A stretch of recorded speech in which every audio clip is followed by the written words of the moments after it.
Hello बच्चों, तो आज हम करेंगे क्वेश्चन नंबर 9th। तो हमारा क्वेश्चन क्या कहता है कि एक रिजिड बॉडी है जो कि रोटेट कर रही है एक फिक्स्ड एक्सिस के about and with angular velocity जो कि वेरिएबल है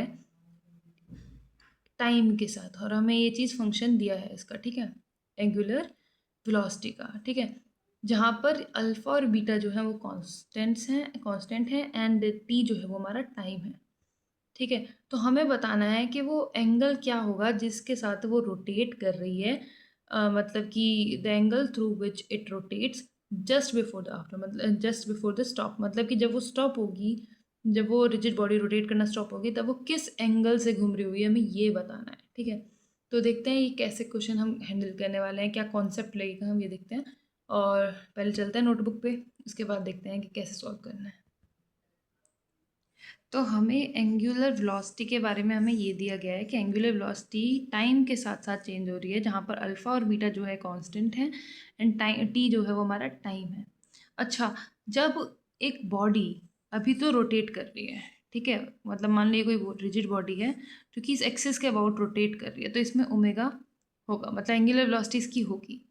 और मुझे अब ये बताओ कि जब वो बॉडी रेस्ट पे आ जाएगी, ठीक है, हम यहाँ पर जो बात करेंगे जस्ट बिफोर रेस्ट बात करेंगे, ठीक है, पर जब वो रेस्ट पे आ जाएगी तो टाइम क्या होगा ये हमें पता लगाना है ना। पर उससे पहले ये बताओ कि ओमेगा क्या होगा क्या तब, नहीं होगा ना, क्योंकि वो रेस्ट पर है। अगर तुम मतलब चल ही नहीं रहे तो तुम्हारी वेलोसिटी क्यों होगी, और अगर ये घूम ही नहीं रहा तो इसका एंगुलर वेलोसिटी क्यों होगी भाई, क्योंकि रोटेशनल में हम बात करें तो उसके घूमने की वजह से ओमेगा आएगा ना। अगर ये घूम ही नहीं रहा, स्टॉप कर गया, तो इसका ओमेगा क्या हो जाएगा, ज़ीरो। क्या हो जाएगा, ज़ीरो। अच्छा, अब ये ओमेगा जस्ट मतलब उस टाइम पर जब ये रोटेट करना बंद करेगा तब हमारा टाइम यहाँ से पता चल सकता है ना। अगर हम ओमेगा को ज़ीरो ज़ीरो पुट कर दें तो हमें उस टाइम वो टाइम पता चल जाएगा जब ये जस्ट रोटेट करना बंद कर देगी, ठीक है। तो हम omega is equals to alpha minus beta T में अगर मैं इसको ज़ीरो पुट कर दूँ तो अल्फ़ा जो होगा हमारा बीटा टी के बराबर हो जाएगा। उस टाइम जो टाइम हो रहा होगा वो क्या होगा, अल्फ़ा बाय बीटा। ये हमारा उस टाइम वो टाइम आ गया जब वो रोटेट करना बंद कर देगी, ठीक है। अच्छा, इतनी बात हो गई, ठीक।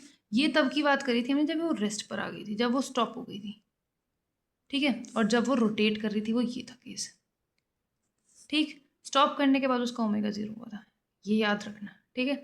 ये छोटे छोटे कॉन्सेप्ट ही क्वेश्चंस में बहुत बड़ा वो रोल प्ले करते हैं, ठीक है। तुम यहीं पे उलझ जाओगे, तुम्हें टाइम ही नहीं पता चलेगा। अच्छा, अब हमने जो पढ़ रखा है, मतलब एंगल और एंगुलर वेलोसिटी के बीच में हमने कौन सा रिलेशन पढ़ रखा है, यही तो पढ़ रखा है, omega is equals to D theta by D T. अच्छा, मुझे ये बताओ कि वेलोसिटी क्या होती है, डिस्प्लेसमेंट अपॉन टाइम। हम उसको D S by D T लिखते हैं, वही चीज़ बस यहाँ पर रोटेशनल में ही हो गई है, ठीक है।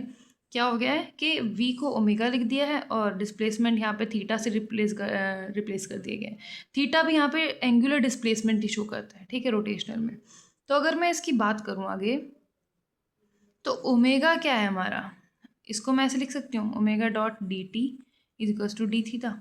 अब क्योंकि हमें पूरे मतलब उस टाइम इंटरवल का पूरे टाइम का चाहिए, ठीक है, हमें कोई टाइम पर्टिकुलर टाइम छोटे टाइम इंटरवल की बात नहीं कर रहे, हमें पूरा इंटरवल चाहिए, हमें पूरा थीटा चाहिए। तो हम क्या करेंगे, सांप के अलावा हवाले कर देंगे, मतलब इंटीग्रेशन कर देंगे, ठीक है।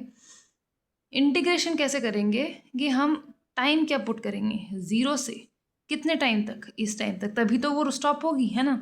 तो अल्फ़ा बाय बीटा टाइम तक, और थीटा में क्या चाहिए, ज़ीरो से जब वो थीटा डिग्री हो जाएगी लास्ट में, ठीक है, किसी थीटा से रोटेट कर रही होगी, हमने लेट कर लिया है, ठीक है। तो ओमेगा क्या है हमारे पास, ओमेगा है हमारा alpha minus beta T dot D T, zero से अल्फ़ा बाय बीटा, एंड यहाँ पे क्या हो जाएगा, डी थीटा की जगह थीटा, ठीक है। अच्छा, अब इसको अगर तुम करोगे तो अल्फ़ा डॉट डी टी लिख दोगे इसे, यहाँ पे ज़ीरो से अल्फ़ा बाय बीटा, ठीक है, minus beta T dot D T, zero से alpha by beta is equals to theta. इसका अगर तुम इंटीग्रेशन करोगे तो यहाँ पे टी आएगा, है ना। चलो मैं लिख ही देती हूँ, अल्फ़ा टी, यहाँ से ज़ीरो से अल्फ़ा से B alpha by beta minus beta, यहाँ क्या इंटीग्रेशन होगा, एक पावर ऐड होगी और जो उसका पावर है उस वेरिएबल का वो अपॉन में आ जाएगा। तो यहाँ पे क्या होगा, टी में एक पावर ऐड हो जाएगी टी स्क्वायर, अपॉन में वो स्क्वायर फॉर्मूला जो मतलब पावर है वो नीचे आ जाएगी। तो टी का स्क्वायर जो है वो टू है, मतलब जो टू टी की पावर है वो टू है, तो टू नीचे आ जाएगा, तो टू। बाकी इंटीग्रेशन ये था, टी स्क्वायर बाय टू था इंटीग्रेशन, ये टी की पावर टू हुई इसलिए टू नीचे आ गया, ठीक है। इस पर लगाया लिमिट्स 0 से alpha by beta equals to theta. तो थीटा हम क्या लिखेंगे, अल्फ़ा ये इसमें पुट कर देंगे, इसको upper limit minus lower limit करेंगे तो ये अल्फ़ा बाय बीटा बनेगा, माइनस ये क्या हो जाएगा, टी की जगह अगर मैं इसको पुट करूँगी तो अल्फ़ा बाय टू तो पहले से, सॉरी बीटा बाय टू तो पहले से ही बाहर था, ठीक है। और यहाँ पे जो होगा वो alpha square by beta square हो जाएगा, है ना।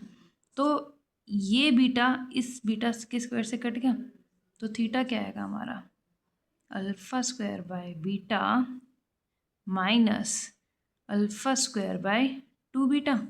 इसको ही मैं यहाँ लिख देती हूँ, थीटा इज इक्वल्स टू, ये एलसीएम लेंगे तो नीचे क्या आ जाएगा, टू बीटा, और ऊपर क्या बचेगा, two alpha minus alpha, two alpha square minus alpha square, तो ये क्या बचेगा, अल्फ़ा स्क्वायर।